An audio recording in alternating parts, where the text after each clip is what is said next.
O trágico fim de Garrincha. Existe uma foto que resume tudo sobre o futebol brasileiro.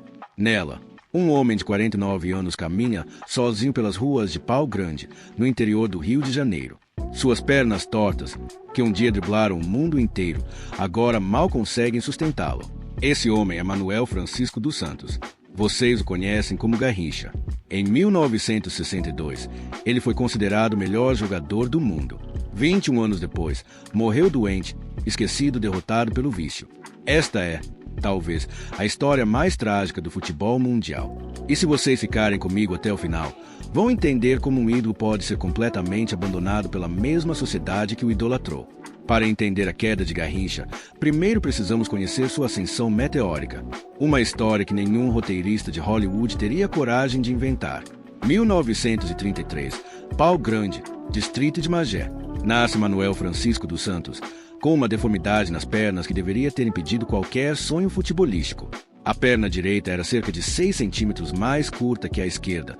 O joelho esquerdo era arqueado para fora e o pé direito virado para dentro. Os médicos diziam que ele nunca correria normalmente, mas Garrincha transformou a própria limitação em domingo. Aquelas pernas defeituosas criavam um drible impossível de ser estudado, porque nem mesmo ele sabia para onde ia. Era pura intuição, pura arte.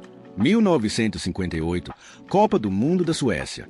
Garrincha já havia estreado pela seleção 3 anos antes, mas ainda era visto como indisciplinado. No Mundial, ficou no banco nas 2 primeiras partidas. Só ganhou chance contra a União Soviética quando Nilton Santos, seu companheiro de Botafogo, convenceu os técnicos a escalá-lo. O resultado foi uma das exibições mais espetaculares da história. O Brasil deslumbrou o mundo. Pelé se revelou um fenômeno. Mas Garrincha desequilibrava todas as jogadas, driblando o mesmo marcador 3 vezes, só para se divertir. 4 anos depois, no Chile, Garrincha escreveu seu nome entre os imortais. Copa de 1962. Pelé se machuca no segundo jogo e o Brasil passa a depender completamente de Garrincha. Ele assume protagonismo com genialidade. Quartas de final contra a Inglaterra, 2 gols. Semifinal contra o Chile, mais 2, incluindo um de cabeça, desafiando a lógica. Na final, dá o passe para o gol do título. O Brasil é bicampeão mundial e Garrincha é eleito melhor jogador da Copa e artilheiro do torneio. Aos 28 anos, estava no topo do mundo. Era amado por multidões, respeitado pelos adversários, idolatrado pelos companheiros. Tinha tudo: fama, dinheiro, reconhecimento. Parecia que nada poderia dar errado na vida do anjo das pernas tortas. Mas a história não termina em glória. Por trás dos dribles mágicos havia um homem ferido, emocionalmente frágil e atormentado. Garrincha tinha um problema que naquela época ninguém chamava de doença. Ele era dependente do álcool. E não era uma bebedeira de festa. Era um vício silencioso, que começou na adolescência e se agravou justamente quando ele alcançou o auge da carreira. A partir de 1963, sua vida começou a desmoronar. Tudo começou com uma decisão que mudaria seu destino. Ele deixou a esposa e os filhos para viver um romance com Elza Soares, a cantora mais famosa do Brasil naquele momento.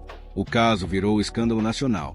A imprensa os perseguia, a família se revoltou e o país conservador não perdoou. Garrincha, um homem simples do interior, não estava preparado para aquele tipo de exposição. Para escapar da pressão, ele bebia cada vez mais. Chegava embriagado aos treinos, discutia com técnicos, faltava compromissos. O Botafogo, seu clube do coração, começou a se cansar. Mesmo assim, ele ainda era convocado, e foi assim que chegou à Copa do Mundo de 1966, na Inglaterra. Mas o Garrincha de 1966 já não era o mesmo. Com problemas físicos e má forma, marcou um gol na estreia contra a Bulgária, mas o Brasil foi eliminado ainda na primeira fase. Foi sua última partida com a camisa da seleção brasileira. O herói de 1962 saía de cena sem aplausos. 3 anos depois, em 1969, o destino lhe pregou um golpe devastador. Garrincha dirigia embriagado quando sofreu um acidente de carro em Magé. No veículo estavam Elza Soares e sua mãe, Dona Rosária, que morreu no local. O peso da culpa foi insuportável. A partir desse momento, Garrincha mergulhou definitivamente no álcool.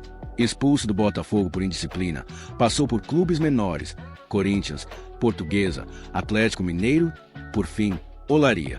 As passagens eram curtas, marcadas por lesões e atrasos. Em 1972, aos 38 anos, jogou sua última partida oficial. De lenda mundial, tornava-se um ex-jogador sem rumo em apenas 10 anos. Sem o futebol, Garrincha se tornou um fantasma. Não sabia o que fazer da vida. Enquanto outros ídolos viravam técnicos ou empresários, ele voltava para Pau Grande e passava os dias em bares, bebendo desde cedo. Os vizinhos, que antes se orgulhavam dele, agora cochichavam. Olha o que virou o nosso herói. As ofertas de trabalho apareciam, jogos festivos, campanhas, homenagens. Mas ele quase nunca comparecia. Dizia, eu só sei jogar bola. E talvez fosse verdade. Em 1975, Elza Soares, exausta com o alcoolismo e as brigas, decide ir embora. Garrincha fica sozinho pela primeira vez. A solidão o destrói por dentro. O fígado já não aguentava mais. Os sintomas da cirrose se agravavam. Ele emagrecia rápido. Suas pernas já não o sustentavam. O mesmo corpo que encantara, o mundo agora pedia socorro. Nos anos 1980, a situação financeira virou tragédia. Sem dinheiro, Garrincha começou a vender camisas, troféus e lembranças das Copas. Não há registro oficial da venda da medalha de 1962, mas sabe-se que muitos de seus pertences foram trocados por bebida. O homem que foi melhor do mundo agora bebia para esquecer quem havia sido. Em 1982, Garrincha vivia praticamente isolado em Pau Grande, sem família e sem renda. Os vizinhos às vezes deixavam comida em sua porta. A rotina era trágica. Acordava, bebia, dormia e recomeçava. Era como se o gênio tivesse morrido e apenas o fantasma tivesse ficado. Janeiro de 1983. Garrincha é internado com cirrose hepática em estado terminal no Hospital Pedro II, no Rio de Janeiro. Não havia mais nada a fazer. Na madrugada de 20 de janeiro de 1983, o corpo que driblou multidões finalmente parou. Manuel Francisco dos Santos, o Garrincha, tinha 49 anos. Ao lado do leito, apenas alguns parentes. Nenhum dirigente, nenhum companheiro de seleção. O maior driblador da história morria como viveu seus últimos anos, abandonado. Mas o paradoxo veio no dia seguinte. Seu corpo foi velado no Maracanã e mais de 50 mil pessoas foram se despedir. Políticos discursaram, jornalistas se emocionaram. O país chorou, mas era tarde demais. Garrincha havia partido e, com ele, uma parte da inocência do futebol brasileiro. A tragédia de Garrincha não foi apenas pessoal, foi social. Ele nos mostrou que o Brasil tem uma relação doentia com seus ídolos. Idolatramos enquanto servem, esquecemos quando caem. Quantos Garrinchas existem por aí, escondidos em pequenas cidades, lutando contra demônios invisíveis? Quantos heróis do passado morrem em silêncio enquanto celebramos os novos? A história de Garrincha é um alerta. Talento sem estrutura emocional é tragédia anunciada. Fama sem preparo é bomba relógio. Idolatria sem responsabilidade é apenas crueldade disfarçada. Se esta história tocou você, compartilhe. Não para glorificar a tragédia, mas para lembrar que nossos ídolos são humanos, frágeis, imperfeitos, merecedores de cuidado mesmo depois que os refletores se apagam. Comentem aí embaixo que lição vocês tiram da vida de Garrincha. E se inscrevam no canal, porque aqui a gente conta histórias que fazem refletir sobre quem somos como sociedade. Garrincha morreu, mas sua lição permanece. Ser gênio não protege ninguém de ser humano. E ser humano, às vezes, dói mais do que qualquer derrota.